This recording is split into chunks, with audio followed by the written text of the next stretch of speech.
pessoal! Hoje nosso podcast vai trazer uma leitura que é cheia de mistérios. Apresento-lhes o conto O Casal de Velhos, retirado do livro Sete Gritos de Terror, do autor Edson Gabriel Silva. O céu estava escurecendo rapidamente, fechado, com nuvens escuras, quase pretas, anunciando uma tempestade de trovões, relâmpagos e água pesada. Manezinho apressou o passo na estrada deserta, meio sem saber o que fazer. Tinha pegado uma carona até o trevo e agora caminhava em direção à cidade, que se escondia do lado de lá da pequena montanha. Quase 1 hora de caminhada e via apenas a estradinha se espichando em direção ao monte de terra. Tomaria chuva, com certeza. No máximo, tentaria se esconder debaixo de uma daquelas arvorezinhas raquíticas que margeavam o caminho. A escuridão aumentou ainda mais, fazendo com que aquele homem danado de corajoso tivesse medo do temporal e do aguaceiro que estavam para vir. Pensou em correr um pouco, mas desistiu, achando que nada adiantaria.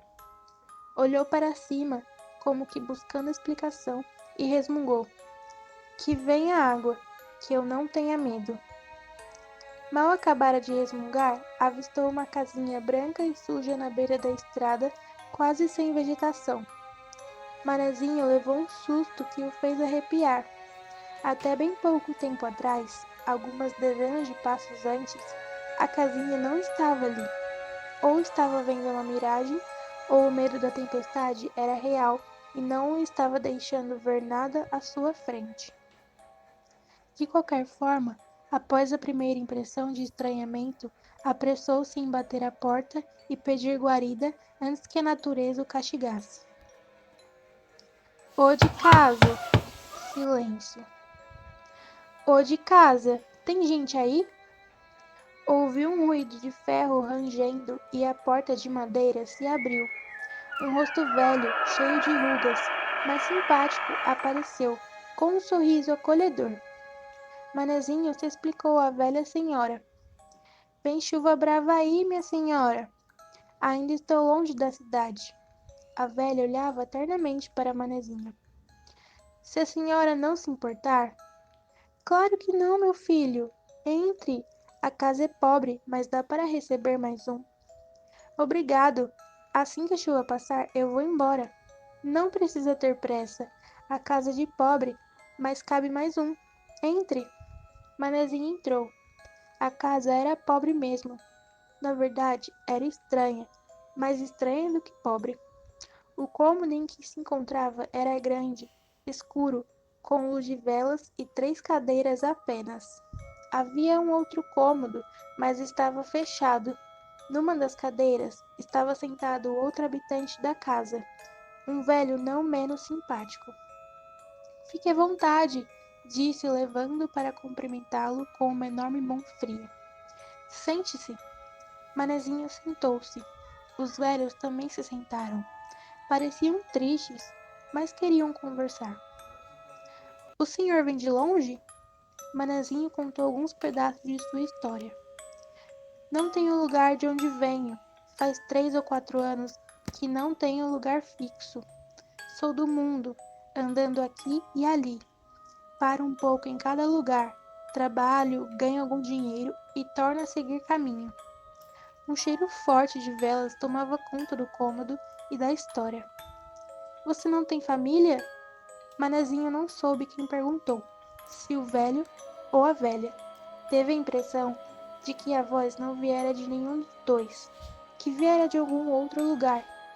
Tamanha era a quietude silenciosa do casal de velhos. "Não tenho. Já tive um dia. Tive 2. "Duas?" "É. Uma família onde eu nasci e outra que me criou desde pequeno. Depois que eu cresci e aprendi uma profissão, resolvi correr o mundo à procura de meus pais verdadeiros." "E ainda não encontrou seus pais verdadeiros?" Manezinho entendeu que a pergunta tinha vindo da velha senhora. A fraca luz das velas e o escuro do cômodo davam-lhe a impressão de que ela era transparente. algo nebuloso, sem consistência. Achou que fosse maluquice seu efeito do cansaço e medo da tempestade. Olhou mais fixamente para ela e respondeu: Não, acho que nem vou encontrar, mas gostaria muito de encontrá-los e dizer que gosto muito deles, mesmo tendo sido criada por outras pessoas. Eu tenho uma fotografia deles me carregando no colo. Está muito gasta e estragada, mas é a única pista que tenho para procurá-los.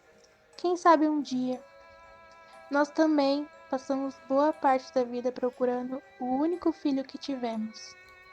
Manezinho teve a impressão de que fora o velhinho, o dono da fala, continuou a conversa dirigindo-se a ele. Procurando? O destino tirou nosso filho. Eu não gostaria de morrer sem ver nosso filho. Um silêncio mortal, regado a cheiro de vela, barulho de chuva, trovões e relâmpagos, interrompeu momentaneamente a conversa. Vou fazer uma sopa. O senhor aceita tomar um prato conosco? Aceito, claro. A velha senhora foi a outro cômodo, que estava fechado. No mesmo instante, voltou com 2 pratos de sopa. Ofereceu um ao velho e o outro a Manezinho. Voltou, buscou outro para si e veio sentar-se junto deles. É uma sopa pobre, mas é a mesma que ofereceríamos ao nosso filho se o encontrássemos.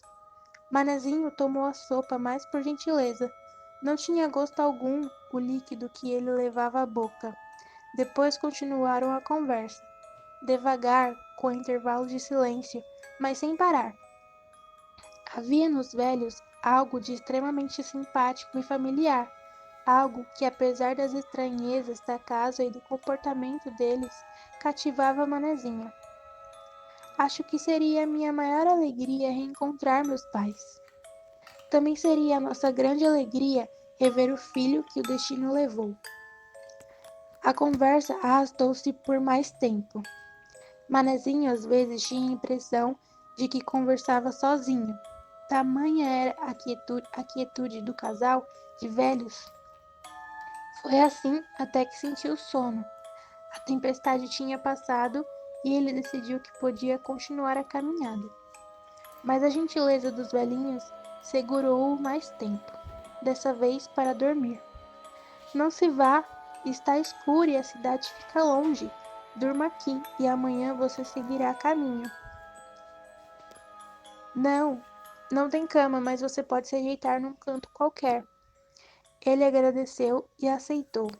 Encostou-se num canto do cômodo, esticou o corpo no chão frio, apoiou a cabeça na mala de lona que trazia consigo e dormiu. Dormiu cansado, ainda com fome, com frio e uma esquisita sensação de não estar entendendo direito sua presença naquela casa e a conversa com o casal de velhos.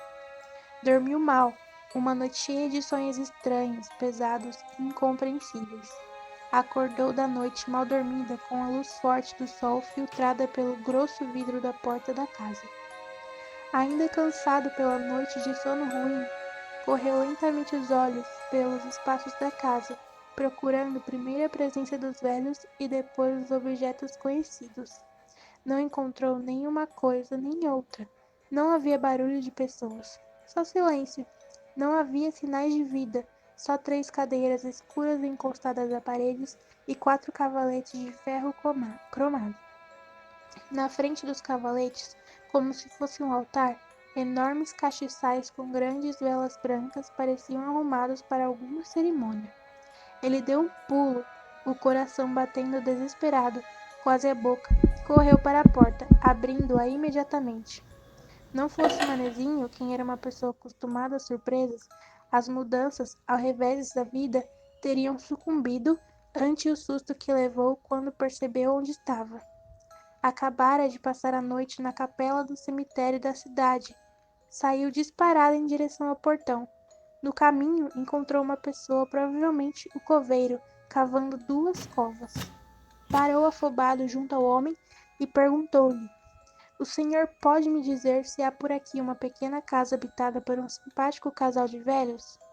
O coveiro ergueu o corpo, descansou a pá suja de terra e respondeu: Não, moço, No caminho da cidade só tem mesmo o cemitério. Agora, o casal de velhos simpáticos de que o senhor está falando pode ser o que morreu esta noite. São 2 velhos que moram perto da escola. Eles morreram depois da chuvarada. Essas covas são para eles. Um arrepio profundo quase revirou o corpo de Manezinho. Lembrou-se da conversa, do cheiro de vela.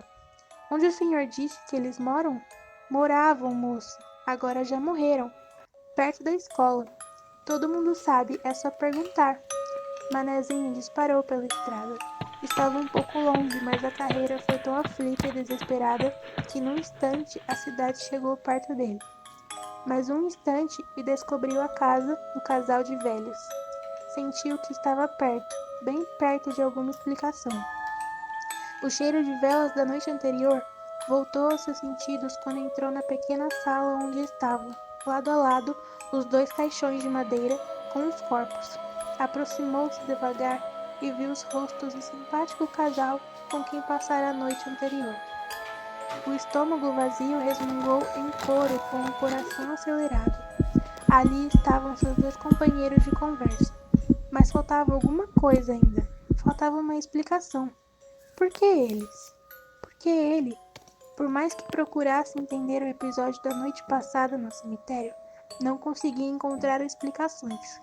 Ficou muito tempo de pé, parado em frente aos corpos, em meio à curiosidade das pessoas que ali estavam.